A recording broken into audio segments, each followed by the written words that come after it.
সারাদিন কত টাকায় সার্ভাইভ করব এটা ডিসাইড করবে এই স্পিনারটা ঘুরায় আর 90 পড়ে যায়, তাই 90 টাকা নিয়ে বেরিয়ে যায়। প্রথমে চলে আসে কিছু ঠান্ডা খেতে, এখানে 20 টাকা দিয়ে নিয়ে নিয়ে একটা আমুল লস্যি। যা গরম পড়ছে সূর্যের মনে হয় ব্রেকআপ হয়ে গেছে।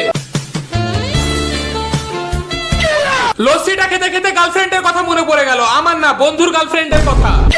তারপর খাবার খুঁজতে খুঁজতে চলে এলাম জঙ্গিপুর। দোকানে ঢুকে 10 টাকা দিয়ে এখান থেকে নিয়ে নিয়ে একটা স্প্রাইটটা খেতে লাগলাম, কিন্তু পেট ভরছিল না, শুধু সুসুই হয়ে যাচ্ছিল। পেট ভরানোর জন্য চলে এলাম আবার আরেকটা দোকানে। এখান থেকে একটা 10 টাকা দামের চিপস আর 10 টাকা দামের কেক নিয়ে নিই। তারপর 32টা দাঁত দিয়ে চিপস আর কেকের উপর হামলা করে দিই। চিপস আর কেকটাকে 50% পেট ভরলো, আরো 50% ভরানোর জন্য চাউমিনের দোকানে দিয়েছি 30 টাকা, আর এখানে 10 টাকা দিয়ে নিয়ে নিয়ে একটা ফ্রুটি। চলাসি বাড়ি, এখন পেট 100% ভরাতে হবে, আর আমার কাছে 1 টাকাও নেই। ফকির যখন হয়ে গেছি তখন আর কিছু না দেখে চাউমিন খেতে লাগি। চাউমিনটা খেয়ে 90% পেট ভরে যায়, এখন 10% ভরানোর জন্য ফ্রুটিটা আনবক্সিং করে খেতে লাগি। এখন 100% পেট ভরে গেল। চ্যালেঞ্জ শেষ। সাবস্ক্রাইব।